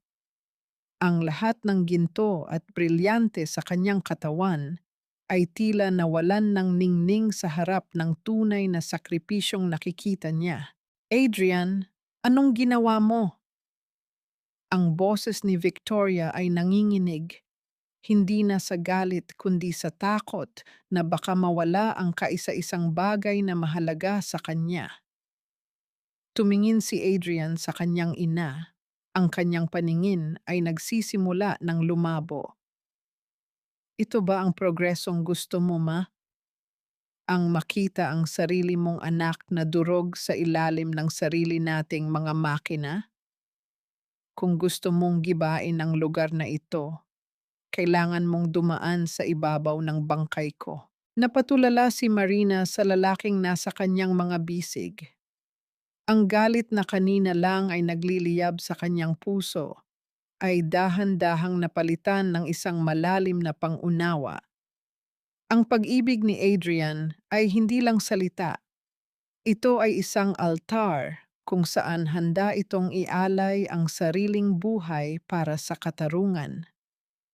Sa gitna ng pagkawasak ng palengke, isang bagong uri ng pundasyon ang naitatag. Isang pundasyong gawa sa sakripisyo at katotohanang hindi kailanman kayang gibain ng anumang bulldozer. Nang dahan-dahang mawalan ng malay si Adrian, nanatiling nakayakap si Marina sa kanya. Tila binabalot siya ng lahat ng proteksyong kaya niyang ibigay. Ang ulan ay naging mas malakas. Tila gustong hugasan ang dugo at putik sa kanilang mga katawan, habang ang mga tinderong nakapaligid sa kanila ay nagsimulang umawit ng isang kundiman ng pag-asa. Sapat ba ang buhay ng isang tao upang itama ang mga pagkakamali ng isang lahi? At hanggang kailan mananatiling nakatayo ang isang puso kung ang bawat tibok nito ay alay para sa taong pilit na inilalayo sa kanya? Kasalanan mo ito. Kung hindi dahil sa iyo at sa malansang palengkeng ito, hindi mag-aagaw buhay ang aking anak. Isusumpa kita, Marina. Sisiguraduhin kong mabubulok ka sa bilangguan dahil sa ginawa mo kay Adrian. Ang sigaw ni Madam Victoria ay tila isang matalas na kidlat na bumutas sa katahimikan ng pasilyo ng ospital. Ang kanyang mga mata, na dati ay puno ng pagmamataas, ay ngayon ay nanlilisik sa galit at pait habang itinuturo ang kanyang daliring puno ng brilyante sa mukha ni Marina. Ang bawat salita niya ay bumabaon sa dibdib ng dalaga, tila mga patalim na walang tigil sa paghiwa. Nakatayo si Marina sa harap ng pinto ng intensive care unit. Ang kanyang mga kamay ay nanginginig at puno pa rin ng tuyong dugo ni Adrian. Ang kanyang suot na apron ay basang-basa ng ulan at putik, isang matinding kaibahan sa malinis at puting pader ng ospital. Hindi siya sumasagot. Ang kanyang lalamunan ay tila tinakluban ng makapal na bara at ang bawat hininga niya ay may kasamang hapdi. Nararamdaman niya ang bawat tibok ng kanyang puso na tila isang mabigat na martilyo. Nagpapaalala sa kanya ng huling ngiti ni Adrian bago ito mawala ng malay sa kanyang mga bisig. Ang miron ng kapalaran ay tila nakikipaglaro sa kanya. Ang lalaking nais niyang kamuhian, ang lalaking naging simbolo ng lahat ng kanyang paghihirap, ay ang siya ring lalaking kasalukuyang nakikipagbuno sa kamatayan para lamang mailigtas siya.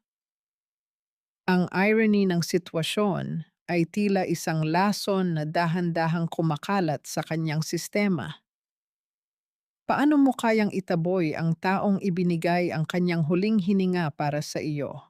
Hindi ang palengke ang pumatay sa kanya, Madam Victoria. Ang mahinang tugon ni Marina, ang kanyang boses ay bagamat paos ay may taglay na lalim ng katotohanan. Ang pumatay sa kanya ay ang sarili ninyong kasakiman. Ang bulldozer na binitawan ninyo ay hindi lang ang mga sapa namin ang dinurog, kundi pati ang puso ng sarili ninyong anak. Lalong nagnggit-ngit ang matanda.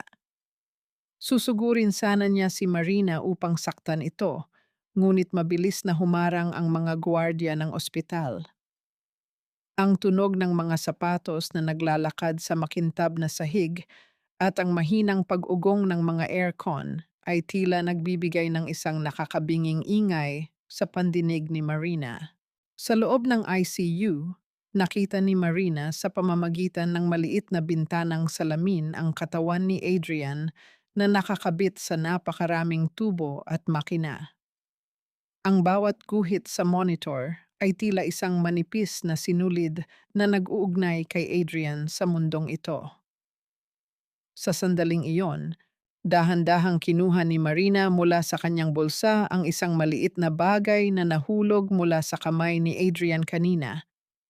Isang maliit na tuyong kaliskis ng isda na tila na itago nito bilang alaala ng kanilang masasayang sandali sa palengke.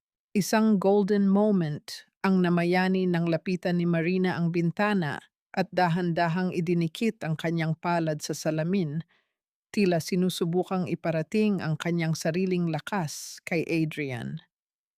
Isang tahimik na panalangin ang namutawi sa kanyang mga labi, isang panalangin hindi humihingi ng hustisya, kundi humihingi ng buhay. Biglang bumukas ang pinto at lumabas ang doktor. Ang mukha ay seryoso at bakas ang pagod. Mabilis na lumapit si Victoria at Marina. "Doc, kamusta ang anak ko? Tell me he's fine." Ang hysterical na tanong ni Victoria. Tumingin ang doktor sa kanila, pagkatapos ay kay Marina. The operation was successful, but the head injury was severe. Stable na ang kanyang vital signs, pero meron kaming napansing hindi inaasahang reaksyon sa kanyang neurological state. He is waking up, but he might not be the same Adrian, you know. Nang payagan silang pumasok, dahan-dahang imulat ni Adrian ang kanyang mga mata. Tumingin siya kay Victoria, pagkatapos ay kay Marina. Ang kanyang paningin ay tila walang pokus, tila tumitingin sa isang bagay na malayo. Sino, sino kayo? Ang mahinang tanong ni Adrian, ang kanyang boses ay tila isang estranghero sa kanyang sariling katawan. Nasaan ako? At bakit ang sakit ng puso ko kapag nakikita ko ang babaeng iyan? Napatigil si Marina. Ang kislap ng pagkilala na inaasahan niya ay wala roon. Ngunit ang sakit na nadarama ni Adrian ay tila isang dangling mystery. Bakit kahit ang isip ay nakalimot, ang puso ay tila may naiwang sugat? Nagtama ang kanilang mga mata, at sa gitna ng malamig na silid ng ospital, naramdaman ni Marina na ang kanilang laban ay hindi pa natatapos. Ang demolisyon ng palengke ay simula pa lamang. Ang mas matinding demolisyon ay ang pagbuo muli sa mga alaala at pusong nawasak. Kaya mo bang mahalin ang isang taong hindi ka nakilala, ngunit ang bawat haplos niya ay tila sumisigaw ng iyong pangalan? Hanggang kailan mananatiling lihim ang katotohanan kung ang bawat tibok ng puso ay isang babala ng panganib? Walang puwang ang basurang katulad mo sa buhay ng aking anak, lalo na ngayong wala na siyang maalala tungkol sa iyo. Tapos na ang iyong palabas, Marina. Umalis ka na bago ko pa ipakaladkad ang iyong maruming pagkatao palabas ng ospital na ito. Ang bawat salita ni Madam Victoria ay tila mga talsik ng kumukulong mantika, ngunit sa halip na mapaso, nanatiling matatag ang tindig ni Marina sa harap ng kama ni Adrian. Tumingin siya kay Adrian, ang lalaking minahal niya, ang lalaking nag-alay ng buhay para sa kanya, ngunit ngayon ay nakatitig sa kanya na tila ba siya ay isang estrangherong nagdudulot lamang ng kalituhan sa kanyang isipan. Ang sakit na makitang walang kislap ng pagkilala sa mga mata nito ay mas matindi pa kaysa sa anumang sampal na natanggap niya mula kay Victoria. Dahan-dahang kinuha ni Marina ang recorder mula sa kanyang bulsa. Ang kanyang mga daliri ay nanginginig, hindi dahil sa takot, kundi dahil sa bigat ng katotohanang hawak niya. Alam niyang ito na ang huling baraha para mabawi ang lahat. Ang dangal ng palengke, ang kinabukasan ng kanyang ina, at ang hustisyang nararapat para kay Adrian. Maaring nakalimot ang isip ni Adrian, Madam Victoria, pero ang katotohanan ay hindi kailanman mabubura ng amnesia. Ang malamig na pahayag ni Marina habang pinalalakas ang volume ng recorder. Ang tinig ni Victoria na naguutos kay Gardo na sunugin ang pansamantalang tirahan ng mga tindero ay umalingaw-ngaw sa loob ng marangyang suite ng ospital. Ang tunog ng boses na iyon ay tila isang malakas na kulog sa gitna ng maaraw na tanghali. Nakita ni Marina ang dahan-dahang pagpulas ng kulay sa mukha ni Victoria.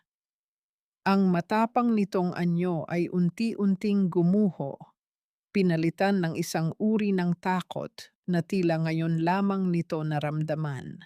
Sir Adrian, hindi niyo man maalala ang lahat ngayon.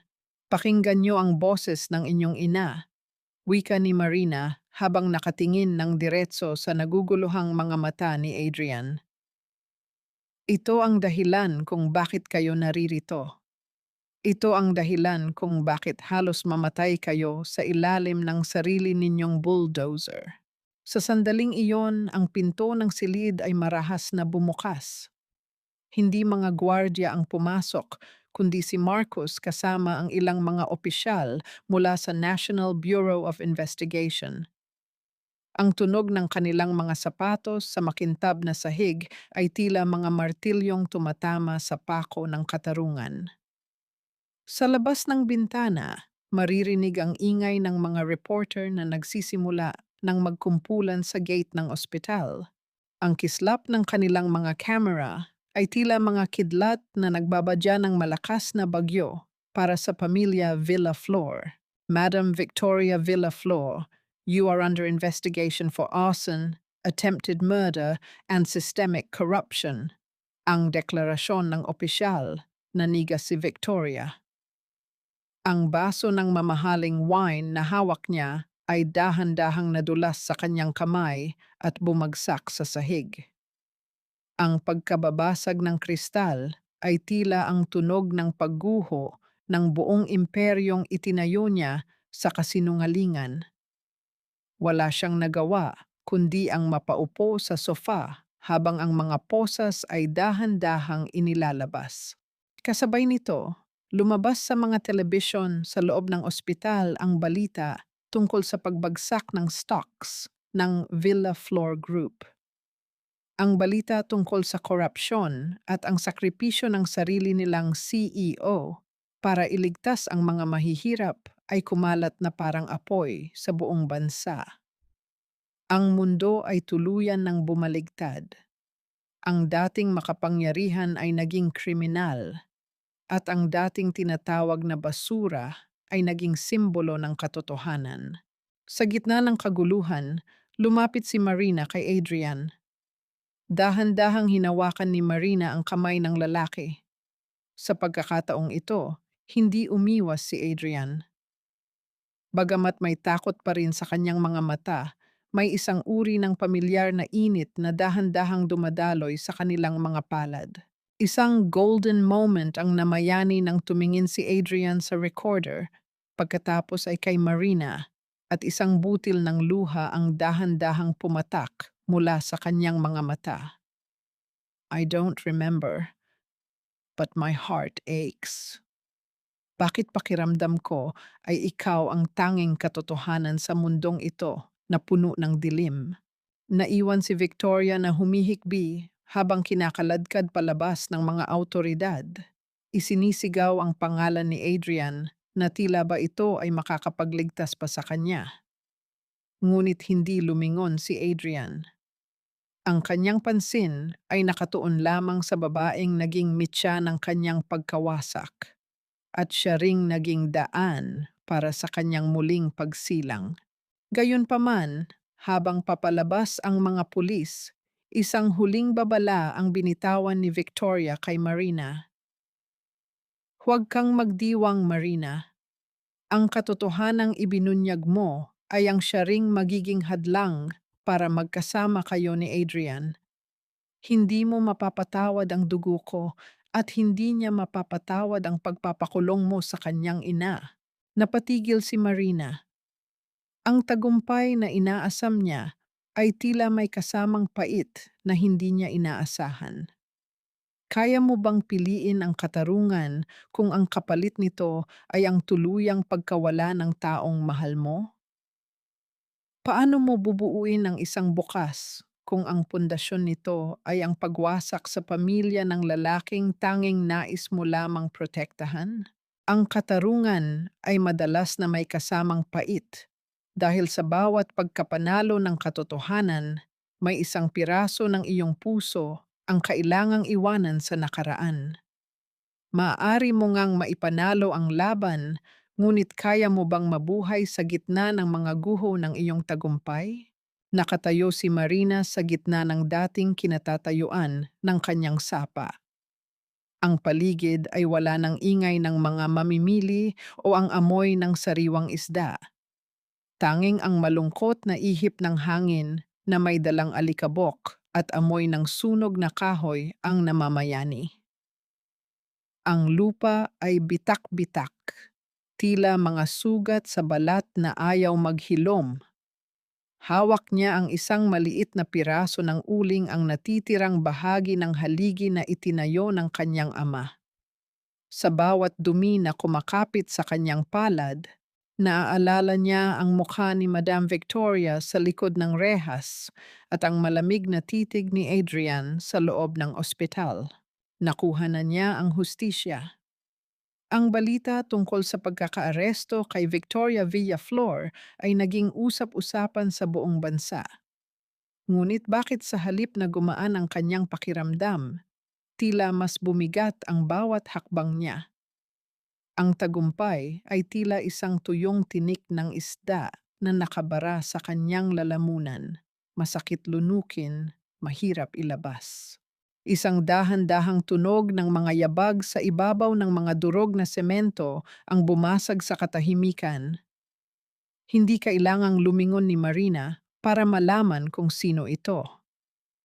Ang bango ng mamahaling pabango na humahalo sa amoy ng gamot ay sapat na para kilalanin ang lalaking dahan-dahang lumalapit sa kanya. Binalaan ako ng mga doktor na huwag munang lumabas, pero alam kong dito kita matatagpuan. Ang mahinang boses ni Adrian ay tila haplos ng sutla sa gitna ng magaspang na paligid. Humarap si Marina, ang kanyang mga mata ay puno ng pagod. Nakita niya si Adrian na nakasuot ng simpleng puting polo. Ang benda sa kanyang ulo ay tinanggal na, ngunit mayroon pa ring malalim na peklat na nagsisilbing paalala ng kanyang sakripisyo.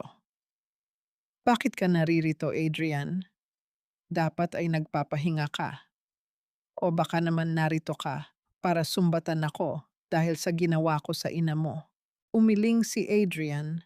Ang kanyang mga mata ay puno ng isang uri ng lungkot na tila mas malalim pa sa dagat. Nariyan siya sa kung saan siya nararapat, Marina. I have regained my memory. Not all of it, but enough to know that the woman who gave me life is the same woman who tried to take yours. Ang sakit na nararamdaman ko ngayon ay hindi dahil sa galit sa iyo, kundi dahil sa kahihiyang dala ng aking apelyido. Isang golden moment ang namayani ng dahan-dahang kinuha ni Adrian ang piraso ng uling mula sa kamay ni Marina. Hindi niya inalintana ang dumi na kumapit sa kanyang malinis na balat. Ang uling na ito ang pundasyon ng Villa Flor. Itinayo ito sa abo ng mga pangarap niyo. Marina, hindi ko kayang ibalik ang nakaraan, pero kaya kong itayo ang hinaharap na hindi na muling mangyayari ang ganito. Forgiveness is a luxury we can't afford, Adrian. Ang pait na tugon ni Marina habang nakatingin sa kanyang mga kamay na magaspang at puno ng pilat. How can I forgive the blood that runs through your veins? Every time I look at you, I see the face of the woman who burned my house and tried to kill my mother. Ang pag-ibig ba ay sapat na pambura sa lahat ng dumi ng nakaraan? Lumapit si Adrian at sa unang pagkakataon, dahan-dahan niyang hinawakan ang mukha ni Marina. Ang init ng kanyang palad ay tila isang pangako ng paghilom. Then don't forgive her. Don't even forgive me. But give us a chance to build something new. Give the market people a chance to have their lives back. Sa gitna ng kanilang pag-uusap, ang katahimikan ng gabi ay muling nabulabog. Isang mabilis na takbo ng mga sasakyan ang narinig mula sa kalsada. Hindi ito ang mga pulis, kundi ang mga itim na sasakyan na pag-aari ng mga board members ng Villa Flor Group. Ang mga taong naging kasabwat ni Victoria na ngayon ay natatakot na sila ang susunod na babagsak. Mula sa isa sa mga sasakyan, bumaba si Gardo. Hindi na ito ang mayabang na tagapamahala ng palengke. Ang kanyang mukha ay puno ng desperasyon at ang kanyang kamay ay may hawak na isang sobrang puno ng mga dokumento. Sir Adrian, Marina, maawa kayo! Ang sigaw ni Gardo habang lumuluhod sa putikan. Hindi ko gustong gawin ang lahat ng iyon. Pinilit lang ako ni Madam Victoria. Heto ang lahat ng ebidensya ng mga taong tumanggap ng suhol. Ibibigay ko ang lahat. Huwag niyo lang akong isama sa kulungan. Tumingin si Marina kay Adrian at doon niya nakita ang isang mabigat na desisyon. Ang katarungan ay hindi lang pala tungkol sa pagpapakulong sa isang tao. Ito ay tungkol sa pag-ugat sa lahat ng kabulukan. Ngunit bago pa man makapagsalita si Adrian, isang malakas na putok ang narinig mula sa madilim na bahagi ng mga guho. Isang dangling mystery ang lumitaw nang makita nilang bumagsak si Gardo. Ang sobre ay dahan-dahang nabitawan at tinangay ng hangin. Mula sa dilim, isang anino ang mabilis na tumakas. Hindi pa tapos ang laban. Mayroon pang mas malaking puwersa na ayaw lumabas ang katotohanan. Adrian! Ang sigaw ni Marina habang hinihila ang lalaki sa likod ng isang sementong pader. Ang bawat tibok ng kanilang puso ay tila sumasabay sa takot na bumabalot sa paligid. They're not just protecting my mother, Marina. Bulong ni Adrian habang yakap si Marina sa gitna ng dilim. They're protecting a secret that my father died for. A secret that is hidden right beneath this market. Isang cliffhanger ang nag-iwan ng matinding tanong. Ano ang lihim na nakabaon sa ilalim ng palengke na sapat na dahilan para pumatay ang mga makapangyarihan? At kaya bang panindigan ni na Marina at Adrian ang katarungan kung ang bawat hakbang nila ay lalong naglalapit sa kanila sa bingit ng kamatayan? Ang tunay na pundasyon ng isang gusali ay hindi ang semento o bakal, kundi ang mga pangarap na ibinaon sa ilalim nito. Maaari ninyong gibain ang aming mga sapa, Maari ninyong sunugin ang aming mga dampa, ngunit hinding-hindi ninyo magigiba ang katotohanang kami ang tunay na may-ari ng lupang ito. Ang matalim na tunog ng pagputok ay bumasag sa katahimikan ng gabi, na sinundan ng nakakangilong kalabog ng katawan ni Gardo sa matigas na semento. Nanatiling nakakubli sina Marina at Adrian sa likod ng makapal na pader ng gumuhong opisina. Ang kanilang mga hininga ay mabilis at tila naghahabulan sa takot. Ramdam ni Marina ang mahigpit na pagkakahawak ni Adrian sa kanyang braso, isang haplos na nagbibigay ng proteksyon sa gitna ng panganib. Nang matiyak na wala na ang anino ng bumaril, dahan-dahang gumapang si Marina patungo sa kinaroroonan ni Gardo. Ang sobrang puno ng mga dokumento ay dahan-dahang tinatangay ng hangin patungo sa isang malalim na hukay na hinukay ng mga bulldozer. Mabilis itong kinuha ni Adrian bago pa man ito tuluyang mawala. Sa ilalim ng mahinang liwanag ng buwan, binuksan nila ang sobre at doon ay bumungad ang isang katotohanang mas matindi pa sa anumang korupsyon.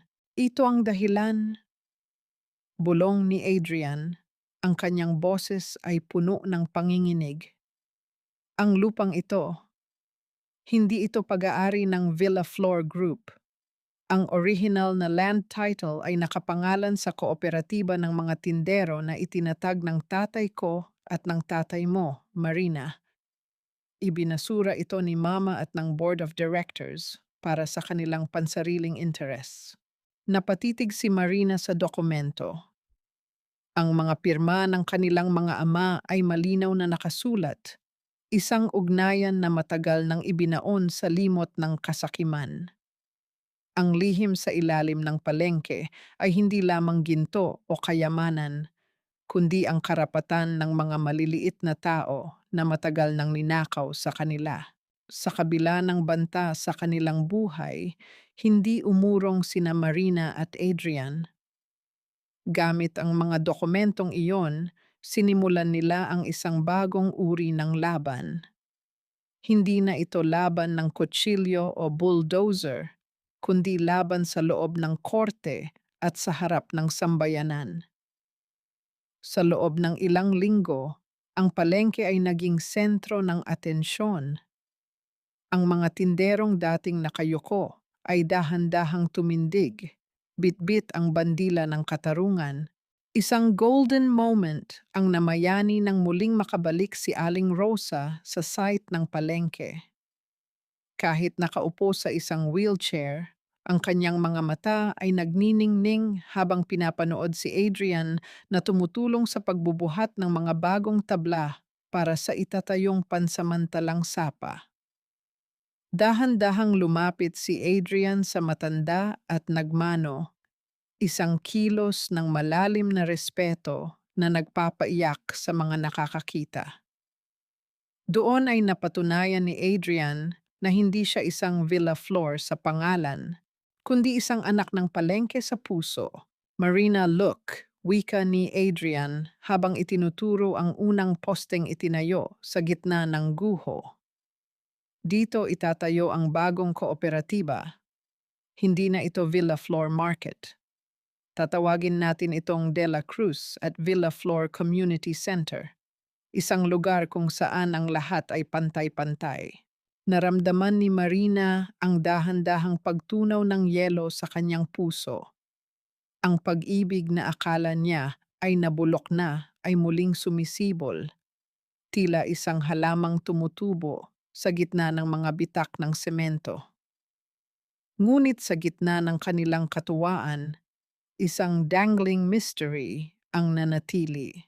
Sino ang taong bumaril kay Gardo? Ang board of directors ng Villa Flor ay nakakulong na, ngunit ang aninong iyon ay tila malaya pa ring gumagala. Isang hapon, habang nag-aayos si Marina ng kanyang mga paninda sa bagong sapa, isang itim na sobre ang iniwan sa kanyang mesa. Sa loob nito ay may isang litrato, Ang litrato ni Marina at Adrian na magkayakap, ngunit may isang pulang krus na nakamarka sa mukha ni Adrian. Ang cliffhanger ay nag-iwan ng matinding pangamba. Tapos na nga ba ang laban? O mayroon pang mas malupit na kaaway na naghihintay sa dilim para sa kanilang huling paghihiganti? Kaya bang panindigan ni na Marina at Adrian ang kanilang bagong simula kung ang bawat hakbang nila ay sinusundan ng kamatayan? Ang langit ay dahan-dahang nagbihis ng kulay dalandan at lila, isang marilag na pagpapaalam ng araw sa pagod na mundo. Sa gitna ng bagong tayong kooperatiba ng palengke, ang hanging nanggagaling sa dagat ay hindi na amoy lansa o usok, kundi amoy ng sariwang simula at mga bulaklak na alay para sa pagbubukas ng De La Cruz at Villa Flor Community Center. Ang bawat poste ng gusaling ito ay nakatayo ng matuwid, tila mga bantay na sumasaksi sa pagbangon ng mga taong dati ay tinawag na basura. Nakatayo si Marina sa gitna ng entablado, suot ang isang simpleng bestidong puti na tila nagbibigay ng liwanag sa kanyang kayumangging balat. Hawak niya ang gunting para sa ribbon cutting, ngunit ang kanyang mga mata ay pasimpleng gumagala sa paligid. Ang itim na sobrang natanggap niya kahapon ay nananatiling isang tinik sa kanyang isipan, isang paalala na ang dilim ay laging nagbabantay sa kislap ng liwanag. "Don't worry, Marina. Everything is under control." Bulong ni Adrian habang dahan-dahang hinahawakan ang kanyang nanlalamig na kamay. Ang haplos ng lalaki ay tila isang kuryenteng nagbibigay ng lakas, pilit na pinapawi ang kaba sa kanyang dibdib. The authorities are everywhere. Hindi sila makakalapit sa atin. Sa kalagitnaan ng seremonya, isang lalaking naka-jacket na may takip ang mukha ang mabilis na sumulpot mula sa likuran ng mga tumpok ng semento. May hawak itong matulis na bagay na kumikinang sa ilalim ng ilaw. Ngunit bago pa man ito makalapit kina Marina at Adrian, ang mga kargador ng palengke sa pangunguna ni Mang Tano ay mabilis na nagkapit-bisig, bumuo ng isang pader ng mga tao na hindi kayang malampasan ng sino mang may masamang balak. Ang bayanihan na dati ay para sa trabaho ay naging isang buhay na kalasag para sa kanilang mga pinuno. Ang lalaki ay mabilis na nadakip ng mga pulis. Ito pala ay ang kapatid ni Gardo na nabulag ng paghihiganti at inupahan ng mga natitirang galamay ng mga board members. Sa pagkakahuli sa kanya, tila tuluyan nang natapos ang mahabang gabi ng takot. Ang bawat palakpakan ng mga tao ay tila isang awit ng tagumpay na umalingaw-ngaw hanggang sa kailaliman ng gabi. Nang matapos ang pagdiriwang, dahan-dahang lumayo ang magkasintahan sa ingay ng karamihan. Nagtungo sila sa lumang pantalan, sa lugar kung saan unang ibinigay ni Marina ang kanyang tiwala kay Adrian. Ang tunog ng mga alon na humahampas sa mga haligi ng pantalan ay tila isang banayad na musika, nagbibigay ng katahimikan sa dalawang pusong dumaan sa matinding bagyo. Marina, simula ni Adrian habang nakatingin sa malayo, sa mga ilaw ng lungsod na tila mga brilyanteng nakakalat sa madilim na tela. Nung una tayong magkita, akala ko ay ililigtas ko lang ang kumpanya ko. Pero hindi ko alam na ikaw pala ang magliligtas sa kaluluwa ko.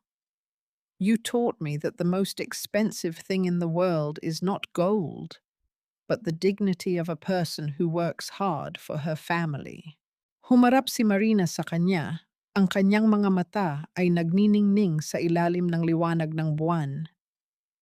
At ikaw naman, Adrian, itinuro mo sa akin na hindi lahat ng mayaman ay kaaway, na ang pag-ibig ay may kapangyarihang magpatawad kahit sa gitna ng mga guho ng nakaraan.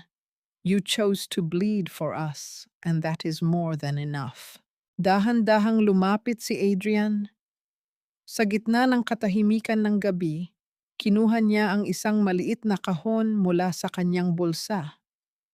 Sa loob nito ay hindi isang mamahaling brilyante, kundi isang singsing na may nakaukit na maliit na kaliskis ng isda na yari sa pilak.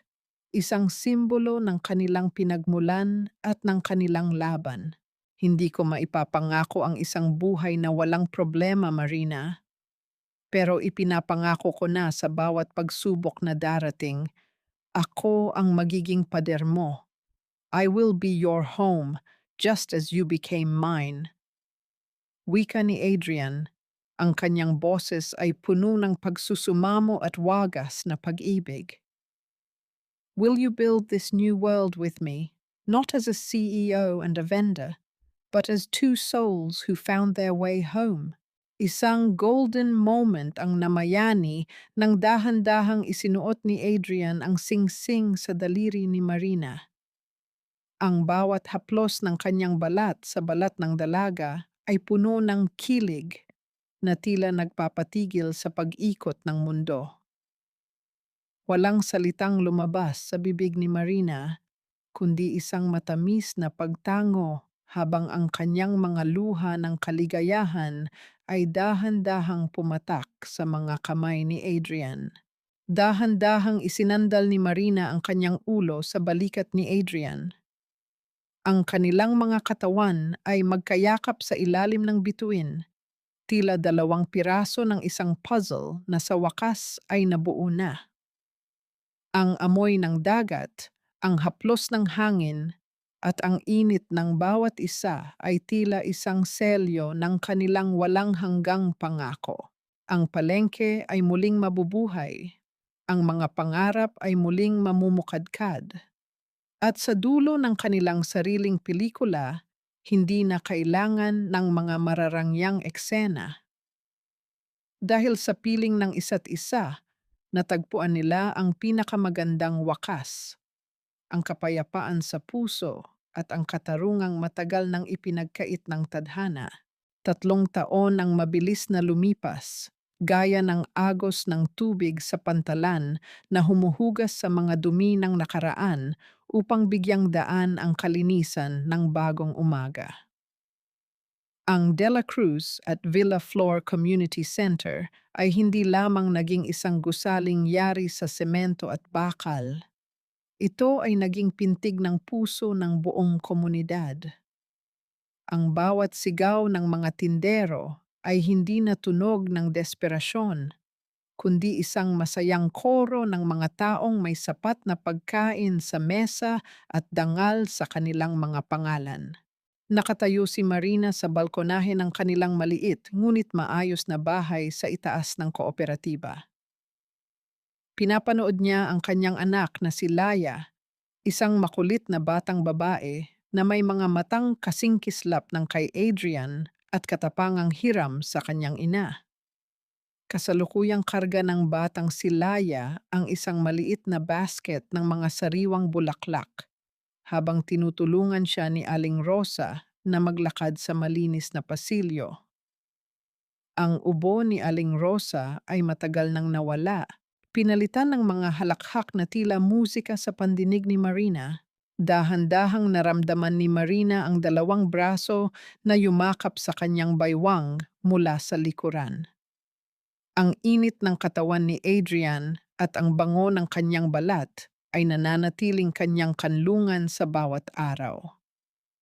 Hindi na suot ni Adrian ang mga mamahaling suit na tila nakakasakal. Ngayon, sapat na sa kanya ang isang simpleng t-shirt habang abala sa pag-aasikaso ng mga audit at plano para sa pagpapalawak ng kooperatiba. Mom sent a letter today. Pulong ni Adrian, ang kanyang boses ay may halong bahagyang lungkot, ngunit may kasamang kapayapaan. She's doing well in her community service. Sabi niya, gusto niya raw makita si Laya balang araw. If you are ready. Humarap si Marina kay Adrian at dahan-dahang hinawakan ang kanyang mukha. Ang peklat sa noo ni Adrian ay naroon pa rin, isang permanenteng marka ng kanyang sakripisyo. Alam mo, Adrian, matagal ko nang itinapon ang susi ng galit ko. Ang pagpapatawad ay hindi para sa kanya, kundi para sa atin. Para hindi tayo habang buhay na nakakulong sa nakaraan. Sabihin mo sa kanya, bukas ang pinto ng palengke para sa sino mang nais magsimulang muli. Sa hapon na iyon, habang ang araw ay dahan-dahang lumulubog sa abot-tanaw, naglakad ang pamilya sa gitna ng palengke. Ang bawat tindero ay bumabati sa kanila, hindi bilang mga amo, kundi bilang mga kapamilya. Isang golden moment ang namayani nang makita nila ang isang lumang sapa na ngayon ay pinapatakbo ng isang batang byuda na dati ay walang matuluyan. Binigyan sila nito ng 2 malalaking isda, hindi bilang bayad, kundi bilang utang na loob na naging pagmamahal. Nagtama ang paningin ni na Marina at Adrian habang pinapanood ang kanilang anak na tumatakbo sa ilalim ng mga makukulay na banderitas ng palengke. Sa bawat hakbang ng bata, tila naririnig nila ang bulong ng kanilang mga ama, ang mga lalaking nangarap na ang lupang ito ay maging paraiso para sa mga maliliit. Ang buhay ay parang kaliskis ng isda, matigas at tila walang silbi sa simula. Ngunit kapag nilinis at inalagaan, nagliliyab ito ng iba't ibang kulay sa ilalim ng liwanag. Natutunan ni Marina na ang tunay na katarungan ay hindi lamang ang pagpaparusa sa masama, kundi ang pagbuo muli sa mga pusong nawasak. At natutunan ni Adrian na ang tunay na kapangyarihan ay hindi matatagpuan sa itaas ng mga gusali, kundi sa pagluhod sa putikan upang itayo ang iyong kapwa. Ang kanilang kwento ay hindi natapos sa isang simpleng happy ending. Ito ay isang patuloy na paglalakbay ng paghilom kung saan ang bawat sugat ay nagiging bahagi ng kanilang kagandahan. Sa dulo, ang pag-ibig na dumaan sa apoy ay ang siyang mananatiling nagniningning gaya ng huling sinag ng araw sa ibabaw ng tahimik at payapang dagat.